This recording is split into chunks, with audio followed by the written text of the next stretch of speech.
अडियाला से खबर आई है, जो बानी चेयरमैन है पीटीआई और बुशरा बीबी, उन्होंने एक दरखास्त जमानत दे रखी थी, उसकी समाअत चल रही थी। जो ये तोशा खाना जो केस है, टू भी कह रहे हैं उसको, वो दरखास्त खारिज हुई है। अस्सलाम वालेकुम नाजरीन, मैं हूं अहमद मंसूर। आज जो वीलॉग है उसमें 3-4 अहम जो खबरें हैं वो हम डिस्कस करेंगे। उस पर कुछ तबसरा भी है, कुछ इनसाइडर्स भी हैं। माहौल गर्म है। सुप्रीम कोर्ट का अक्टूबर शुरू हो गया है और 26 अक्टूबर को क्या होगा, नए चीफ जस्टिस की तैनाती होनी है, आईनी तरमीम जुडिशल रिफॉर्म्स के हवाले से मंजूर होनी है। हुकूमत ने इस हवाले से क्या तैयारियां की हैं और जो नया मरहला है उसका आगाज 2 अक्टूबर से होने जा रहा है। असम्बली में इस हवाले से एक अहम इजलास है, वो तलब कर लिया गया है हुकूमती जो इत्तेहादी जमातों का भी, इवन तमाम पार्लिमानी जमातों का, ताकि आइन साजी का जो माहौल है, इजलास का जो माहौल है, उस पर बात हो सके। मौलाना फजलुर रहमान और तहरीक इंसाफ ने अपना मसवदा लाने पर काम शुरू कर रखा है। वो मसवदा क्या होता है और इस पे यकीनन सियासत होगी, ये हम इसको डिस्कस करेंगे।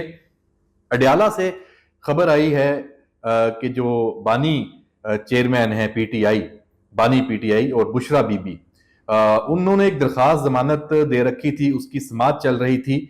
जो ये तोशा खाना जो केस है, टू भी कह रहे हैं उसको, वो दरखास्त खारिज हुई है और जो प्रोसिक्यूशन है उसको यहाँ पे एक तरह से विक्ट्री मिली है कि जो सऊदीया से मिलने वाला 7 करोड़ मालियत का कीमती सेट है वो 29 लाख में हासिल किया और नैब ने फॉरेन ऑफिस के जरिए सऊदी अरब से जो बल्गारी ये सेट है उसकी असल कीमत हासिल कर ली। इसमें नेकलेस, एयर रिंग्स, ब्रेसलेट्स और अंगूठी शामिल थी और बतौर वजीर आजम बानी पीटीआई ने कीमती जो ये सेट है उसकी मार्केट कीमत 58 लाख रुपया लगवाई और रियासत को मिलने वाले इस तोहफे को तोशा खाना में जमा कराए बगैर अपने पास रख लिया। कानून की वाज़ेह खिलाफ वर्जी है, साबित है।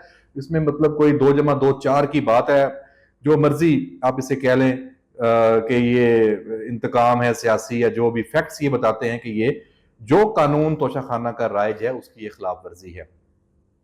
जो अपने ऑफिस सेक्रेटरी है इनाम शाह, उसके जरिए इसकी कीमत लगवाई थी। इनाम शाह और तोशा खाना का जो अप्रेजर था उसने इस अमल की तस्दीक की है। तो इसलिए जो ये दरखास्त जमानत है ये खारिज की जाए। चूंकि सारे फैक्ट्स मौजूद थे तो जो जज हैं उन्होंने ये दरखास्त जमानत खारिज कर दी। फैसला महफूज सुनाया था और 2 अक्टूबर को अब इस अहम केस में फर्द जुर्म आयद की जाएगी। अहम मरहला है। अच्छा, अडियाला से ही जुड़ी जो दूसरी इंफॉर्मेशन है, आज बड़ी कोई जराए से खबरें चली, आज से मुराद गुज़श्ता रोज, क्योंकि अब तारीख बदल चुकी है, और उसमें इमरान खान की जो गुफ्तगू है वो भी सामने आई। बड़े बरहम थे पीटीआई के एहतजाज पे, अपनी लीडरशिप पे बरसे।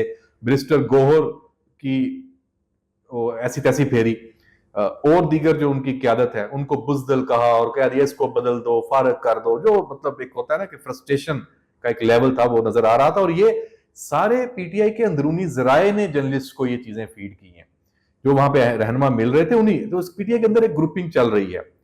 आजम स्वाति के ऊपर भी अदम एतमाद और बरहमी का इजहार किया और कहा कि आपको यहाँ सफाइयां देने के लिए भेजा गया है, और जुम्मे को डी चौक की कॉल की बात की। इस पर भी हम अलहदा बात करेंगे कि ये जो एहतजाज की कॉल आ रही है इसके पीछे क्या है। अभी आज के वीलॉग में हम इस पर बात नहीं करते। किस्सा यह है कि जब ये गुफ्तगू चल पड़ी और सारा कुछ हो गया तो शेख वकास अकरम, जिन्हें अब सेक्रेटरी बनाया गया है पीटीआई का रऊफ हसन की जगह, उन्होंने बयान दे दिया कि बानी पीटीआई ने ना गंडापुर को गलत कहा, ना किसी और को, ना उन्होंने तो इखराज तहसीन पेश किया है और बैरिस्टर गौहर से मुतल्लिक भी कोई बयान नहीं दिया। इस तरह के प्रोपेगंडे पर तवज्जो ना दें। तो जनाब, ये प्रोपेगंडा कर कौन रहा है? ये आपकी पार्टी के अंदर के ही लोग हैं।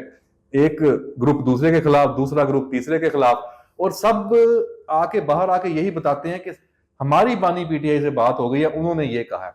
तो अब अडियाला से जो इमरान खान की गुफ्तगू बाहर आती है, ये उसकी हकीकत है कि उसमें क्या वजन है इस प्रोपेगंडे में। मतलब कोई भी जिसका दिल करता है रहनुमा का किसी भी पीटीआई के, वो जाता है, मिलता है और बाहर आके वो अपने मतलब का जो सौदा है वो बेच देता है, अपने जो उसके पार्टी के अंदर मुखालफिन है, तो पार्टी चूचू का मुरब्बा बनी हुई है।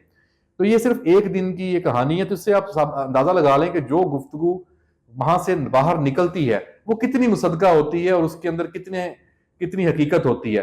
तो ये इसलिए जो भी बयान आते हैं तब उनको इसी तनाज़ुर में देखा जाना चाहिए जो इमरान खान के, उसके हैं भी कि नहीं है, और अगर हैं तो वो कल को मुकर जाएगा, यू टर्न ले लेगा, या जो उसके साथ लोग मिलते हैं वो अपने एजेंडे के तहत उसको मुख्तलिफ रंग दे देते हैं।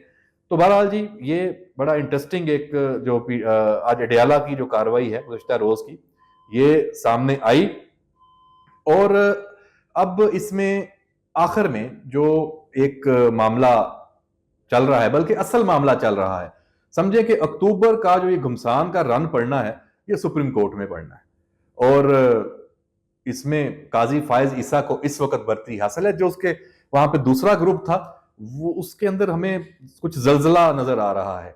एक तो इस्लामाबाद हाई कोर्ट से भी खबरें चल रही हैं कि जो बाबर सतार है अमेरिका गए हैं 1 महीने की छुट्टी पे, और बड़ी मानी खेज किस्म की पुरस्कार छुट्टी है, और साथ ही ये भी चल पड़ा है कि वहां से इस्तीफा दे दिया, कुछ और इस्तीफों की भी बाजगश्त है। और जो खतूत सुप्रीम कोर्ट में लिखे जा रहे हैं एक दूसरे को, खतों में वो बात करते हैं, हमारे जो सीनियर जर्नलिस्ट हैं सुप्रीम कोर्ट पर, बड़ी वो अथॉरिटी हैं, पीएचडी हैं बल्कि, अब्दुल कयूम सिद्दीकी, वो उन्होंने इस पे वो एक पैरोडी भी की है, वो चिट्ठी जरा सैया जी के नाम लिख दें, और वो इसमें मतलब इन्हीं चिट्ठियों का जिक्र है। अभी जस्टिस मुनीब की जो चिट्ठी आई है उसमें उन्होंने क्यों ये लिखी और ये किया क्या है, जो आर्टिकल 63A है उसकी समात से वो गैर हाजिर हुए। असूली तौर पे उनको इसमें होना चाहिए था, क्योंकि जो नजरसानी शुदा दरखास्त होती है नजरसानी की, वो वही बेंच सुनता है, वही जज होते हैं जिन्होंने फैसला लिखा होता है और जो सारे उसमें होते हैं। तो उसमें जो फिर एक तो गैर हाजिरी, उस नजरसानी की अहमियत को खत्म करने, तो इसको अब सारे जो कानूनी माहरीन है जो इस पर नजर रखते हैं वो ये कह रहे हैं कि ये तो एक तरह से बिल्कुल खुल के एक तरह से कोई सियासी वाबस्तगी आपको नजर नहीं आ रही इसमें। भाई आर्टिकल 63A की तशरीह के फैसले पर जो ये समात है ये अब मुलतवी हुई, तो इसका बेनिफिशियरी कौन हुआ? जाहिर सी बात है समात मुलतवी होने का बेनिफिशियरी जो ये ग्रुप है 8 रुकनी जजेस का, और अल्टीमेटली पीटीआई तहरीक इंसाफ, तो उनको फायदा पहुंचाया गया। तो लेकिन क्या ये अब चलेगा? नहीं चलेगा। क्यों? क्योंकि अब ये बेंच तब्दील हो जाएगा। जस्टिस जो चीफ जस्टिस हैं काजी फायज ईसा, उनके पास और ऑप्शन ही नहीं है, और वो क्यों इंतजार करें? अगर कोई जज नहीं आ रहा तो जो दीगर जज साहबान हैं, जस्टिस अमीनुद्दीन है, जस्टिस जमाल मंदोखेल हैं, जस्टिस मजहर आलम है, वो पहुंचे कमरा अदालत में, लेकिन जस्टिस मुनीर अख्तर नहीं आए। फिर अटॉर्नी जनरल को जब रोस्टम पे बुलाया काजी फायज ईसा ने, तो बताया गया जी जस्टिस मुनीर अख्तर ने रजिस्ट्रार सुप्रीम कोर्ट को खत तहरीर कर दिया है, और फिर ये खत पढ़कर सुनाया गया। अब काजी फायज ईसा ने इस मौके पे जो रिमार्क्स दिए हैं जो बड़े अहम हैं, कि एक बार जब ये बेंच बन चुका हो और आप केस सुनने से माजरत अदालत में आप कर सकते हैं, ये इस तरह खत लिख के और गैर हाजिर होके नहीं कर सकते। जबकि अब काजी फायज ईसा ने जस्टिस मुनीर अख्तर को कहीं का नहीं छोड़ा, बड़ी अदालत में ये बता दिया कि जनाब इस मौके पे वो टी रूम में मौजूद थे, लेकिन समात में शामिल ना होना उनकी अपनी मर्जी है, मतलब वो मौजूद थे, कोई ऐसी उनकी वजह नहीं थी। तो जो ये उन्होंने किया है, क्या ये कोड ऑफ कंडक्ट की खिलाफ वर्जी नहीं है? अब ये एक तासुर जो पड़ रहा है कि ये सारा जो केसेस जो सुने जाते हैं बेंच से अलहदा की हुआ जाता है, मर्जी के बेंच की तश्कील माजी में होती रही है, तो ये चीजें, यही तो चीजें खत्म होनी चाहिए। इसी के लिए तो आईनी तरमीम की जरूरत है, ये जुडिशियल रिफॉर्म्स वक्त की जरूरत है। तो अब ये जो होगा, क्या होगा? वो होगा ये कि ऐसे नहीं चलेगा। तो जनाब ये सारी सूरत हाल है। बड़े अहम दिन, बड़ा अहम महीना शुरू हो चुका है अक्टूबर का। सारी बसात इसी अक्टूबर के लिए बिछाई गई है, सियासी बसात भी, अदलिया में भी, और बाकी हुकूमत और अपोजिशन की भी। तो देखते हैं इसमें कौन जो सोच समझ के चालें चलेगा वही शह मात देगा अपने फ्री कैन को, और विक्ट्री उसी की होगी। देखते हैं कि क्या होता है। इजाजत दीजिए, अल्लाह हाफिज।